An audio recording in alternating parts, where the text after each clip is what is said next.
ইমন ভাই জীবনটা শেষ নেই সালমে রাইখে আসার ফিলিংসটা কেমন বলেন? ভাই বিদেশে আইসেন না, কেউ বিদেশে আইসেন না, এই যে এরকম খালি ঘামতে হবে, বুঝেছেন? বিদেশে আইসেন না, বাংলাদেশে থাকেন, বোর্ড কাছে থাকেন, বুঝেছেন? আসসালামু আলাইকুম, কেমন আছেন সবাই? ইটস মি কালা ভাই, নতুন আর একটি বস্তা পচা সস্তা ব্লগ নিয়ে আপনাদের সামনে হাজির হয়ে গেলাম। আজকে আমি যাইতেছি একজনের সাথে দেখা করতে, দেশের এক পরিচিত লোকের সাথে।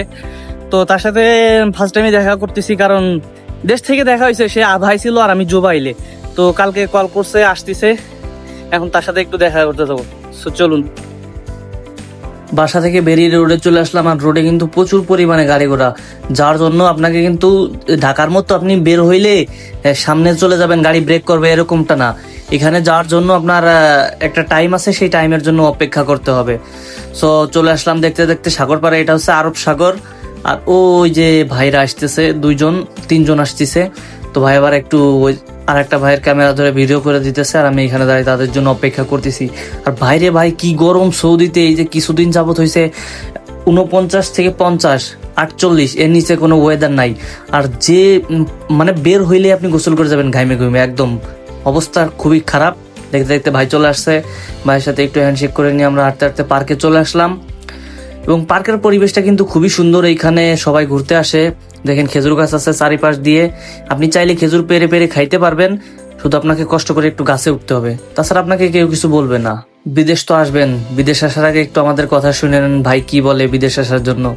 ইমন ভাই, জীবনটা শেষ নেই সালমে রাইখে আসার ফিলিংসটা কেমন বলেন? ভাই বিদেশে আইসেন না, কেউ বিদেশে আইসেন না, এই যে এরকম খালি ঘামতে হবে, বুঝেছেন? বিদেশে আইসেন না, বাংলাদেশে থাকেন, বোর্ড কাছে থাকেন, বুঝেছেন? আর সর্বোপরি কথা হচ্ছে কেউ ফ্রি ভিসায় আসেন না ভাই। এই যে আমি মনে করি যে এক দেড় মাস আইসি, কাজের কোনো খোঁজ নাই। আর ফ্রি ভিসায় আসলে মনে করেন যে এই যে এখানে এসে পানি বেচা লাগবে, আর নাইলে সিগারেট বেচা লাগবে, আর নাহলে কিছু করা লাগবে, কারণ তাছাড়া তো আপনি বাসা ভাড়া দিতে পারবেন না, আকামা করতে হবে। ফ্রি ভিসায় আসেন না। পার্কে আড্ডা শেষ করে আমরা কিন্তু চলে আসছিলাম সমুদ্রের পাড়ে, আর এইখানের ওয়েদারটা জাস্ট ওয়াও ছিল, বুঝছেন?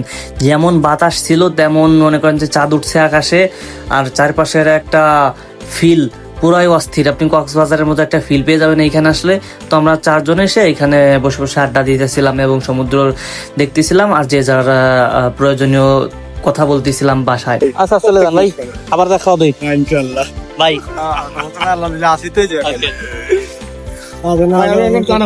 ওকে ভাই, হ্যালো এভরিওয়ান, আমরা এখন বাসায় যাব, আমরা এখন বিদায় নিলাম। ওকে টাটা, বাই বাই। ভাইকে বিদায় দিয়ে আমি বাসার দিকে রওনা হলাম। আর এখানে রাস্তাগুলো একটু দেখে শুনে পার হবেন, কারণ এখানে ন্যূনতম গাড়ি থাকে 100 থেকে 120। এ পর্যন্তই ছিল আজকের ব্লগটি। তো কেমন লাগলো সবাই একটু কমেন্টস করে জানাবেন, এবং পেজটি ফলো করে পাশেই থাকবেন। ধন্যবাদ সবাইকে।